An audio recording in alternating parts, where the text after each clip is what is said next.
오늘은 추수감사주일입니다. 이 추수감사절을 만들었던 이 청교도들, 그들의 그 신앙이 왜 이 추수감사절을 만들었는지 잠시 살펴보면요. 추수감사절의 유래는 1620년에 영국 국교회가 예수 그리스도를 믿는 사람들을 핍박하기 시작합니다. 그래서 102명의 청교도들이 그들의 신앙을 지키기 위해서 또 살기 위해서 메이플라워라고 하는 배를 타고 아메리카 대륙으로 나가게 되는 거죠. 그리고 그 아메리카 대륙에 다다라서 그 척박한 땅을 일구기 시작합니다. 그리고 그의 가을 옥수수며 감자며 곡물 조금을 거두게 되었고, 주변에 살고 있던 이 인디언들을 다 같이 불러 모아서 하나님 앞에 예배를 드렸어요. 그것이 바로 이 추수감사주일의 표시가 됩니다. 우리는 이 추수감사절이 그들이 드렸던 그 추수감사절, 외적으로 보면은 정말 보잘것없었을 것 같아요. 왜냐하면 그의 환경, 지금까지 추수감사절을 드리기까지의 지금까지 모든 환경들을 보면요, 그 환경은 감사절을 드릴 수 있는 형편과 상황은 아니에요, 사실. 그럼에도 불구하고 그들은 감사절을 드렸어요. 보시기 바랍니다. 그들은 사랑하는 고국을 등지게 되었어요. 고국을 우린 등져본 적이 없잖아요. 우리는 내가 살던 고향을 등지고 타지에 가는 것만 해도 사실 쉽지 않거든요. 그런데 자기 나라 민족의 고향을 떠나서 새로운 신대륙으로 간다. 그것은 보통 결단이 아닌 거죠. 그리고 그의 마음은 결코 그것이 감사였겠어요? 감사의 조건이 되었겠어요? 결코 그렇지는 못했을 것입니다. 그리고 65일 만에 신대륙에 도착했습니다. 그리고 1년 동안 농사를 지며 땅을 개간하며 그 땅에 정착하고 또 그 땅에 살아가려고 하니까요. 새로운 환경이다 보니까요. 병든 사람들이 무수히 많이 생겼어요. 그리고 그 땅에 적응을 못하는 사람들이 많아서 반수 이상이 거기서 죽습니다. 영국을 떠나서 배에서 죽었던 사람도 있고, 또한 그 땅에 와서 죽었던 사람들, 1년 만에 죽었던 사람이 반수 이상이 다 죽어나갔어요. 여러분의 가족이 한 사람만 죽어나간다고 해도 우리는 1년이 아니라 몇 년 동안 힘들어하잖아요, 사실. 그런데 그들은 반을 잃었다니까요. 나라를 잃은 것만 해도 서글픈데 자기의 가족의 반을 잃었어요. 그 슬픔을 갖고 살아가기만 해도 도구온 인생이에요. 거기에 무슨 감사가 있겠어요. 그리고 척박한 땅을 일군다는 거. 요즘이야 땅을 일군다는 것이 농기계들이나 이런 기구들이 많으니까요. 그나마 쉬워요. 그러나 괭이를 들고 땅을 파야 된다고 생각하면요. 여러분, 이게 보통 일 아니에요. 해보신 분이 있을지 모르겠지만은 저는 농사를 지어봤잖아요. 어릴 때부터. 괭이를 들고요. 한 평 땅을 일구는 건요. 한낮을 걸려요. 이게 척박한 땅을 괭이로 파서 그것을 뒤집는 작업이요. 소나 뭐 있으면은 그나마 쉽지만요. 괭이 가지고 딱딱한 땅을 파보십시오. 정말 요만한 땅을요. 한낮을 파도 이거 다 못 파요. 근데 농사 지어야 될 땅은 많잖아요. 척박한 땅 많은데 그걸 다 일구는 건요. 정말 힘든 일이에요. 근데 그 일구었다 한들 심었어요. 가을에요. 심은 것 대비 나온 소출의 양은 정말 조금이에요. 왜 거기 거름이 없고 그냥 심은 거잖아요. 그러니까 소출이 얼마 되지 않아요. 그 모든 환경과 삶을 생각해보세요. 가을이 되었는데 거두긴 거두었는데 겨울을 날 수 있을지 없을지도 모르는 그 곡물을 가지고 하나님 앞에 드리는 거죠. 그리고 감사를 드리는 거예요. 감사의 조건을 찾으려고 한다면요, 찾을 수 있겠어요, 사실요? 사실 어떻게 보면 찾을 수가 없어요. 그런데 그 가운데서도 감사의 조건을 찾아서 여호와 하나님 앞에 예배하는 사람들, 그 사람들이 바로 청교도입니다. 그래서 그 신앙이 위대하기 때문에 그 신앙으로 지금 저 아메리카 대륙을 만들었으니까요. 그렇게 보잘것없이 시작한 것 같지만은 그것이 시간이 지나고 열매 맺으니까요. 하나님 그 위에서 복을 내려주시니까요. 그 땅이 어떻게 변했는지 우리는 300년이 지나서 우리는 지금 우리의 눈으로 보고 있잖아요. 그와 같은 은혜가 우리에게 임하기를 간절히 축원합니다. 한 스승이 마지막 수업날이 되었습니다. 스승이 제자들을 불러 모았어요. 그리고 야, 오늘은 이 교실에서 수업하지 말고 밖에 나가자. 그래 넓은 들로 나갔어요. 들로 나가서 스승이 이야기합니다. 너희들 주변에 지금 수많은 잡초들이 있지 않니? 예, 있어요. 이 잡초들을 다 없애려고 하면은 어떻게 하면 될까? 라고 질문을 던졌어요. 한 번도 여기에 대한 질문을 받아본 적이 없고 이런 환경에 있어 본 적이 없던 학생들이 그냥 건성 대답하는 거예요. 어떤 아이들은 삽과 괭이를 갖고 와 다 뒤엎어버리면 되죠. 그러지 말고 차라리 불로 다 질러버리면 되겠죠. 어떤 아이들은 잡초들을 다 뿌리채 뽑아버리면 되겠죠. 뭐 여러 가지 이야기들이 나왔겠죠. 그러자 스승이 한참 경청하고 난 뒤에 자 얘들아 일어나자. 이제는 헤어질 시간이 되었다. 이제는 각자의 집으로 돌아가자 라고 이야기하면서 한마디 남깁니다. 집으로 돌아가 각자 말한 대로 자신의 마음에 있는 잡초를 없애보아라. 지금 이 잡초를 이야기하는 게 아니에요. 너희들이 이제 집에 돌아가면 너의 마음밭에 잡초가 자랄 거야. 잡초가 자랄 거야. 이 잡초를 뽑아야 되잖아. 뽑아야 되는데 이 잡초를 뽑아보아라. 그리고 1년 뒤에 그 잡초가 뽑힌 사람은 괜찮지만 안 뽑힌 사람들은 이 자리에 다시 와라. 그렇게 이야기하고 헤어졌어요. 아이들이 1년 동안 열심히 살았어요. 그런데 잡초를 뽑고도 자꾸 자라는 거예요. 내 마음의 밭엔 잡초가 더 무성히 자라는 거예요. 이 감당이 안 되는 거예요. 그래서 1년 뒤에 다시 그 자리에 모였어요. 그 자리에 모였더니 잡초가 가득하던 그 들판이 변해 있는 거예요. 거기에는 곡식들이 무성한 밭이 되어 있는 거예요. 그리고 그 들판 한편에 팻말이 있는데 이런 말이 적혀 있었습니다. 들판의 잡초를 없애는 방법 중 가장 좋은 방법은 그 자리에 곡식을 심는 것이란다. 마찬가지로 마음속에 자라는 잡초 또한 선한 마음으로 어떤 일을 실천할 때 뽑아낼 수 있단다 라고 하는 팻말이 적혀 있습니다. 여러분, 잡초는 뽑아내려고 한다고 해가지고 뽑아내지가 않아요. 더 무성히 자라나요. 이것을 없애는 방법은 거기에다가 곡식을 심으면 돼요. 곡식을 심으면. 곡식이 무성하게 자라면요. 여러분 농사 지어보신 분 아시겠지만 곡식이 무성하게 자라면요. 잡초가 올라와요? 안 올라오는 게 아니에요. 올라오는데 그 무성함 속에서 녹아버린다 그래요. 이게. 분명히 자라는데 어느 순간이 지나면 이게 녹아요. 흐물흐물해져요. 녹아버려요. 사라져버려요.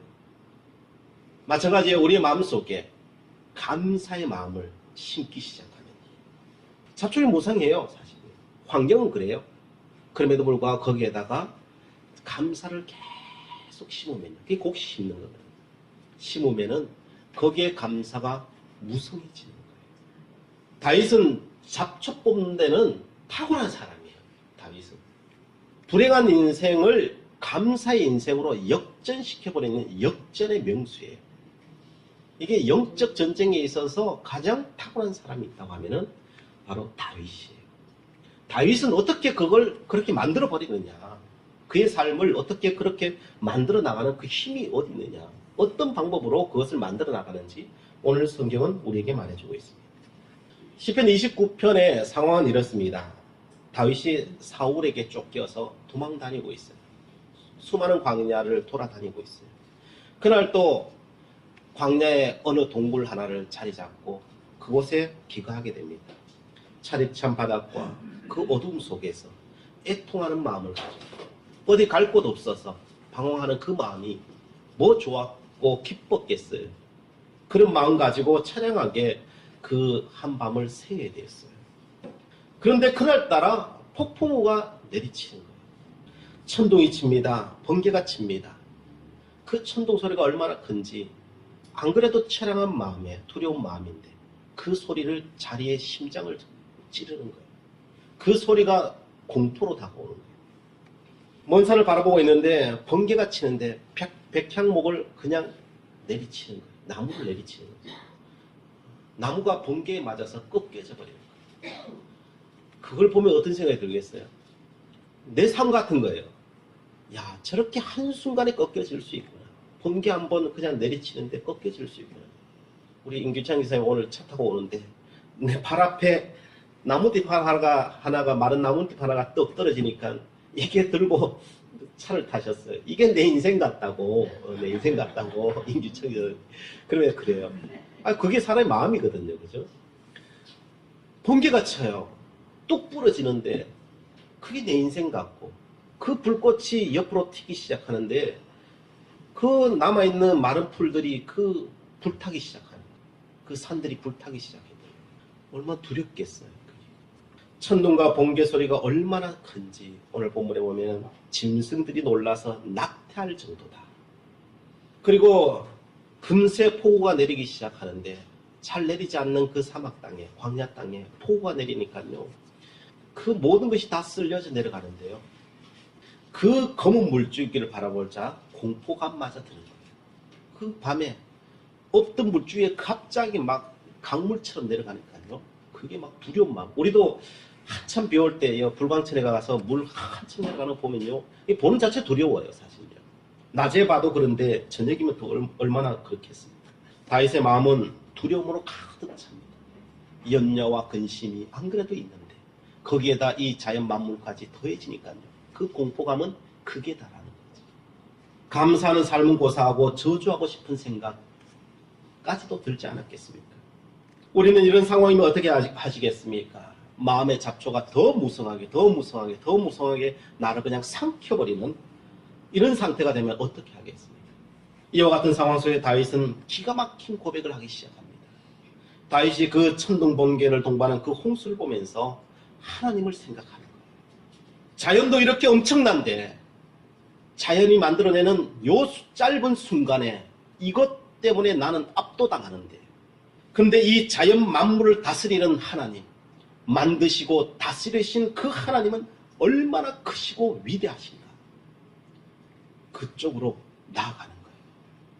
이게 영성이죠. 그 생각이 미치자 그 엄청난 강물 소리가 하나님의 소리로 들리기 시작하는 거예요. 천둥 소리가 하나님의 목소리로 들리고요.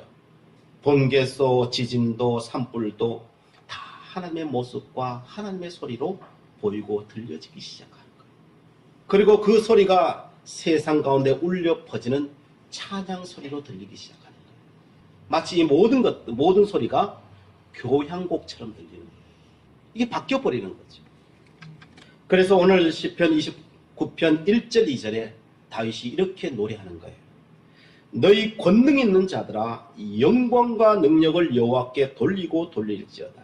여호와께 그의 이름에 합당한 영광을 돌리고 거룩한 옷을 입고 여호와께 예배할지어다. 그 상황 속에서 뭘 해요? 다윗은 예배하겠다. 그 영광의 하나님 앞에 내가 예배하겠다. 그 폭풍 가운데, 그 두려움 가운데 하나님을 예배하는 자로 내가 서겠다는 거예요. 다윗은 천둥 소리 쿵쿵쾅쾅 하는 그 천둥 소리가 그냥 영광 하는 소리로 들리더라는 거예요. 그때부터. 두려운 소리가 찬양 소리요, 영광의 소리로 그 소리가 들리기 시작하더라는 거예요. 그래서 10절에 이렇게 말합니다. 여호와께서 홍수 때 자정하셨으며 여호와께서 영원하도 왕으로 자정하시도다. 2절 말씀에 여호와의 소리가 3절인가요? 여호와의 소리가 물 위에 있도다. 영광의 하나님이 우레소리를 내시니 여호와는 많은 물 위에 계시도다. 물이 강수가 되어 흐르는데 그 물을 보니까 두려웠는데 이제는 보니까 그 물 위에 하나님이 좌정하여 앉아 계시는 거예요. 하나님께서 이 모든 자연 만물 위에 왕으로 앉아 계시는 모습이에요. 호를 들고 이 자연 만물 위에서 왕으로 통치하시는 하나님으로 떡하니 앉아 계시는 모습이에요. 예수님의 제자 베드로가 무리를 걸은 적이 있었잖아요. 예수님이 폭풍과 이 파도치는 그 바다, 갈릴리 바다 위에 걸어오실 때 얼마나 두려웠어요. 그러나 주님이시면은 나를 걷게 해주시옵소서. 주님 바라보고 걸어갔잖아요. 근데 물을 딱 바라보자 겁이 벌컥 나니까 어떻게 돼요? 물이 빠져버리잖아요. 어디를 바라보느냐에 따라서 그 환난 위에 계시는 하나님을 바라보느냐, 그 환난을 바라보느냐에 따라서 물 위를 걷는 역사를 일으킬 수도 있고 물 속으로 빠져버리는 역사도 일어난다는 거예요. 오늘 우리의 삶이 똑같아요. 하나님은 이 땅을 오늘도 통치하시고 이 땅을 운행하고 계십니다. 그래서 4절에 이렇게 말합니다. 여호와의 소리가 힘이 있으며 여호와의 소리가 위엄차로다. 조금 전까지만 해도 두려워 떠는 소리인데 이제는 여호와의 소리로 들리고 그 힘찬 소리로 들리더라는 거예요. 이게 도리어 나에게 힘주는 소리로 들리더라는 거예요. 두려움의 소리가 아니라 나를 힘주는 소리로 들리더라는 거예요.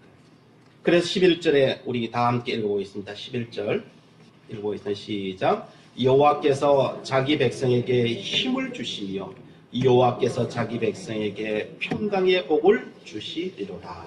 아멘. 여러분, 이 모든 소리가 백성에게 힘 주시는 소리라는 거예요. 이것을 믿음으로 받을 수 있느냐, 믿음으로 받지 못하느냐에 따라서 그 인생은 완전히 달라진다는 거예요. 그 홍수나고 천둥치고 번개치고 진진난 그 두려움 밤에 다윗은 두려워서 그 동굴 구석으로 숨는 것이 아니라 도리어 동굴 밖으로 나와서 하나님 앞에 예배하는 거예요. 하나님 나에게 힘주시고 나를 통치하시고 도리어 나의 모든 것을 되게 하시고 지키신 하나님 감사합니다. 나중에 이런 생각 들었을 것 같아요. 이런 천둥 번개 치는데 이 밤에 날 찾아오겠냐. 도망치고 있잖아요. 맨 처음에는 그것이 두려웠는데 나중에는 천둥 번개가 뭐예요? 나를 지키는 환경이 되더라고요. 그래요. 그것을 어떻게 믿음으로 보느냐에 따라서 그것이 나를 위협하는 소리가 환경이냐 아니요 도리어 나를 지키시는 환경이냐 그것이 180도로 바뀌어 버리더라는 것입니다. 다윗의 위대한 점은 어떤 상황 속에서도 그 부정을 긍정으로 바꿔버리는 거예요. 그것을 바꿀 수 있는 능력은요 정말 대단한 거예요. 우리는 생각은 할 수 있어요. 그러나 정말 삶 속에서 그것을 바꾸는 사람은 얼마 없어요. 바로 이 다윗의 신앙을 우리는 힘입어서 나가야 될 줄 믿습니다. 그 힘이 어디서 왔습니까? 그 힘은 다윗이 어릴 때부터 여호와 하나님을 경외하면서 주님을 바라보면서 이겨왔던 그 삶의 연속이었기 때문에 가능한 거지. 어느 날 갑자기 하늘에 뚝 떨어진 것은 아니에요. 다윗은 골리앗 앞에서도 또한 목동으로서 또한 사자와 곰의 위협 속에서 또한 그 어린 양을 지켜내는 그 삶을 살면서도 언제나 뭘 생각해요? 여호와 하나님께서 나에게 힘을 주신다. 그래서 조그만한 것부터 시작해서 이겨나갔던 그 삶이 그런 어려운 환경 속에서도 이겨나가는 여호와 하나님 나를 통치하시고 인도하고 계시다고 하는 그 믿음이 결국은 그것을 만들어내더라고요. 그래서 결국은 그는 세상의 가장 위대한 자로 이 땅에 서게 되고 하나님은 그의 인생을 정말 그렇게 만들어 가셨고 또한 이루셨다는 것을 우리는 역사를 통해서 우리는 지금 보고 있는 것입니다. 그렇습니다. 문제는 환경에 있지 않습니다. 그 환경을 바라보는 우리의 시선이에요. 시선. 우리가 하나님 중심적으로 하나님 주신 그 믿음을 가지고 그 환경을 바라볼 수 있느냐 바라보지 못하느냐에 따라서 그 마음에 감사의 제사를 드릴 수 있느냐 찬양의 제사를 드릴 수 있느냐 없느냐에 달라져요.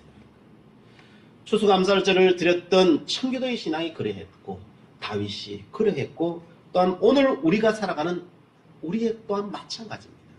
하나님께서는 우리에게 믿음을 가지라고 말씀하십니다. 이 믿음을 가져라. 이 믿음이 너를 구원한다 라고 말씀합니다. 하박국 2장 4절 말씀이죠. 보라 그의 마음은 교만하며 그 속에서 정직하지 못하나 의인은 그의 믿음으로 말미암아 살리라. 그래요. 사람들은요 다 교만해요. 정직하지 못해요. 왜요? 하나님을 믿는 믿음을 갖고 있다고 하지만은 잘 안 믿어요. 안 믿는 게 뭐예요? 안 믿는 건 내가 교만하기 때문에. 대부분 사람들은 다 그래요. 내가 교만해요. 저부터 시작해서 모든 사람들은 그래요. 왜요? 신뢰하지 못하잖아요. 날마다 우리는 그 환경에 삶 키운다가 살잖아요. 잡초를 내 안에 키우잖아요. 누가 키워요? 다른 어떤 사람이 키우는 게 아니라 내가 키우는 거거든요. 다 그렇게 키워요. 그게 교만하다. 그게 정직하지 못하다. 하나님 앞에 우리는 신앙생활 못한다.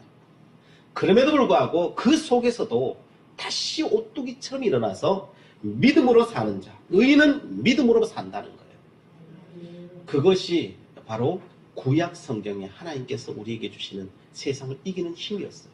신약에서는 뭐라고 말해요? 로마서 1장 17절 말씀에 복음에는 하나님의 의가 나타나서 믿음으로 믿음에 이르게 하나니 기록된 바 오직 의인은 믿음으로 말미암아 살리라 함과 같으니라.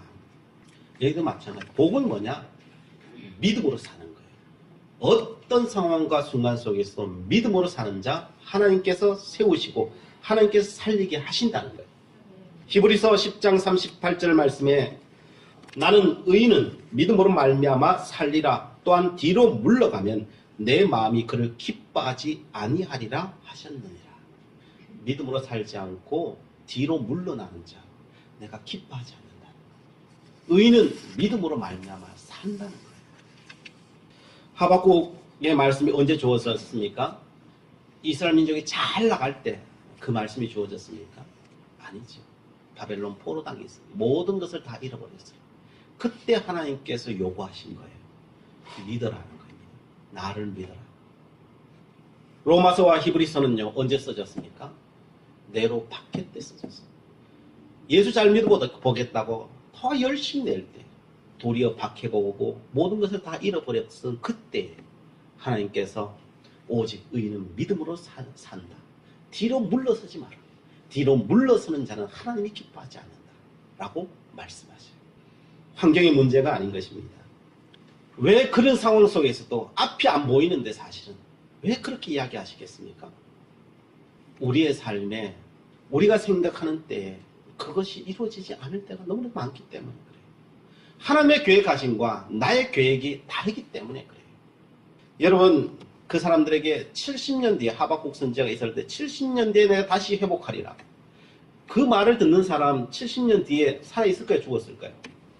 대부분 다 죽죠. 70년 지나면은 그 옛날에 오래 살아야 70세 아니겠어요? 70년 넘으면 다 죽어요. 근데 70년 뒤에 회복하리라 그러면은 거기 있던 사람들은 무슨 생각하겠어요? 내 죽은 뒤에 뭐 살아나든지 말든지 그게 뭐 내하고 상관이 있어요? 안 그러겠어요? 그런다고 왜 그 시간이 감해지겠어요? 그 시간이 감해지지 않아요. 정확하게 70년 뒤에 이스라엘이 회복되었어요.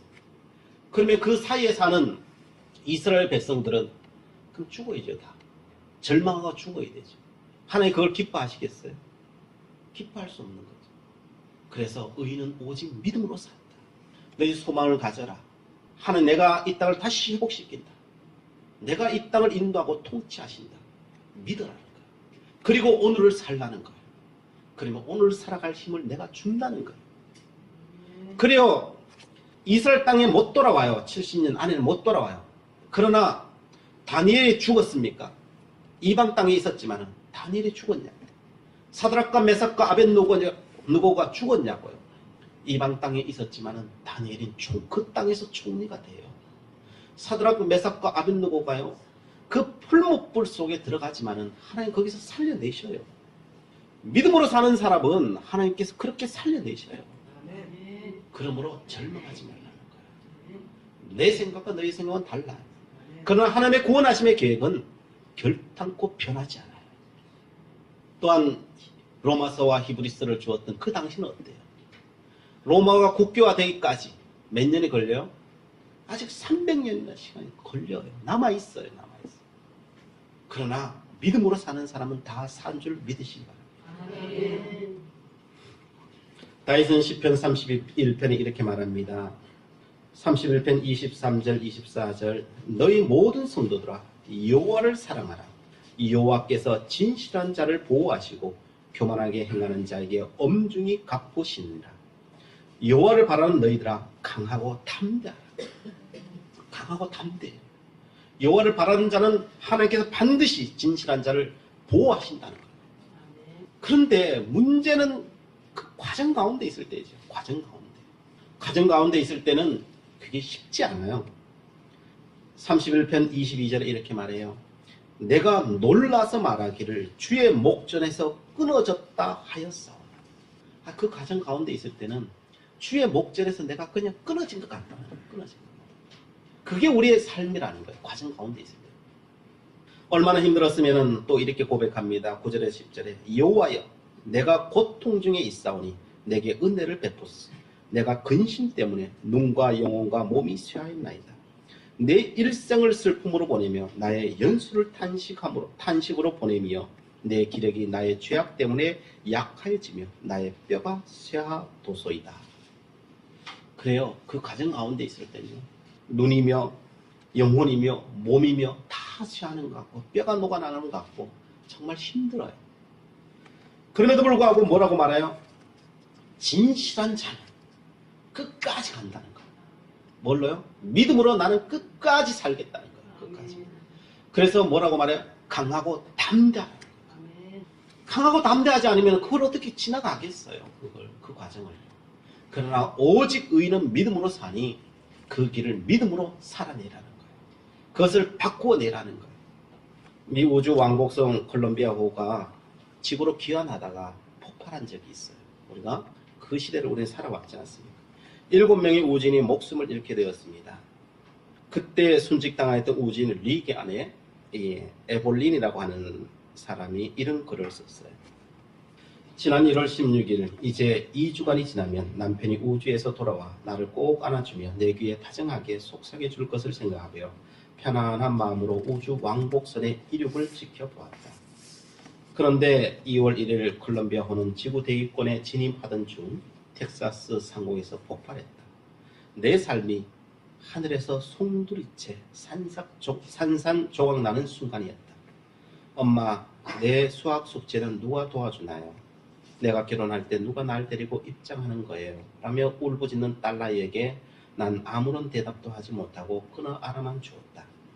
난 지금까지 남편이 없는 미래를 한 번도 상상해 보지 않았다. 처음 경험한 그 충격과 절망감이었다.